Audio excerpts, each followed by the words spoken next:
Conservative new media viewers, Jeremy Lin fans around the world, LA Lakers fans around the world.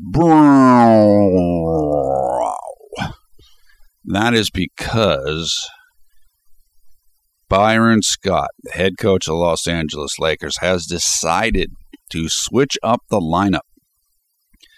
He is inserting into the starting lineup Ed Davis for Carlos Boozer and Ronnie Price for Jeremy Lin. So the starting lineup now will be Ronnie Price, Kobe Bryant, Wes Johnson, Ed Davis, and Jordan Hill. Now, on the surface of this, it looks like Byron Scott is trying to go with a more defense-oriented lineup, except for one problem: Kobe Bryant. If you really wanted to commit to a defensive-oriented lineup, you would not start Kobe Bryant because he is a horrible defender at this point in his career and after the Achilles tendon injury. So you can say all you want that you want to focus on defense, Byron Scott, but including Kobe Bryant in the starting lineup kind of negates that premise. What I said on Twitter right before making this video is that when I first see this move being made, my thought process is the Lakers are trying to tank. Now, there's been concern and discussion that this was the case, and that even that Byron Scott was the perfect tanking coach. And with this move being made, maybe he is proving that conversation to be accurate. Ronnie Price is a marginally better defender than Jeremy Lin is, and based upon statistics from this season and through their careers. However, in terms of offensive rating minus defensive rating, so for the individual players' net ratings, Ronnie Price is about twice as bad as Jeremy Lin is. I think that Jeremy Lin's net rating for this season is about a minus 10, meaning that his offensive rating minus defensive rating is like a minus 10. So maybe it's like 107 offensive rating, 117 defensive rating. Ronnie Price is a minus 20. So if you actually want to win games, this move doesn't make a lot of sense. Dave McMenamin, who was a reporter for ESPN for the Lakers for several years, and now he is covering the Cleveland Cavaliers, said on Twitter, and I retweeted it, this move doesn't make any sense, or it doesn't look like it makes any sense. And I agree with Dave McMenamin, it doesn't make any sense, at least on the surface, unless you're trying to tank. So, look, if you're a Jeremy Lin fan, don't worry. We've been through this before. Ronnie Price is not nearly as good as Patrick Beverley is. I can tell you that right now. Patrick actually has an impact on games. That comes out in statistics, in advanced statistics. Ronnie does not have that type of an impact on games. But I believe Tommy Boy told me on Twitter, and I think this is correct, that Byron Scott handpicked Ronnie Price. So maybe this was always going to happen. Maybe he was just waiting to be able to do this. What you have to know about Byron, he's got kind of a dinosaur coach mentality. He's old school. And I don't mean that in like harder condition or whatever, but his approach to the game isn't as advanced in a lot of ways as like someone like Mike D'Antoni on offense. He is a lot of times focused on rebounding and defense. So it's another one of the coaches like that.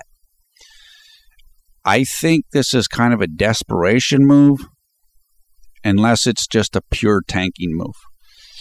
I will say this for Ronnie, though. He, similar to James Harden, he can kind of try to help cover for Kobe's defensive weaknesses. Also, he has been good with assist this season. His assist to turnover rate has been good. So we'll give him credit for that. He has made some good plays. So theoretically, it could work. There's a chance it could work. Do I think it's going to work? No. I think, as we mentioned in the last video, I think this is a rearranging the deck chairs on the Titanic move, meaning that no matter where you put the deck chairs, the ship is still going to sink. So you can put this deck chair here and that deck chair there, and it doesn't matter. You can start this guy, you can start that guy, you're still going to lose games just because of the team doesn't have a lot of chemistry and the team doesn't have a lot of talent. Unfortunately, this confirms some of what we might have felt in the Boston game, which was they didn't put Jeremy back in, and there are legitimate reasons why that might have happened, and I've gotten some more information on that since the last game. Bruce Leroy and Lucy on Twitter were telling me some things that I think made sense, but it doesn't look good now. Looks like you were setting Jeremy up so that you could make this move. He was your hottest player in that game. You never put him back in, and now you're benching him. So I'm not freaked out at all. What will eventually happen if the team continues to lose is that at some point you're going to go with more of the younger guys because you have to evaluate them. The Lakers will have to see if they're going to keep them around. So unless the Lakers turn around and miraculously make a playoff chase, which is almost certainly not going to happen, in my opinion, at some point the season becomes completely lost. And then older vets like Ronnie Price, like Carlos Boozer, they're not going to play much because you have to examine the younger players on the roster to see if you want to keep them around. So Lakers, Len fans, don't panic. Lakers fans, don't panic. The probable result of this move is not much in terms of wins and losses. So if the team continues to lose, at some point, the white flag will be waved for surrender, and things will probably change back, meaning Jeremy will probably, or should likely, regain his starting role at some point in time. And this gets him off the floor when Kobe's off the floor. This gets him on the floor when Kobe's off the floor. So that might help Jeremy as well. So I'm okay. I'm at peace with this. I don't like it. I don't agree with it. But Byron wanted to do it. Let him do it. Like I said, you want to try this? Okay, let's see how it works out. Let's see how it works out. I don't know if it's going to work out the way that Byron wants it to work unless, again, he's trying to tank. So we will see.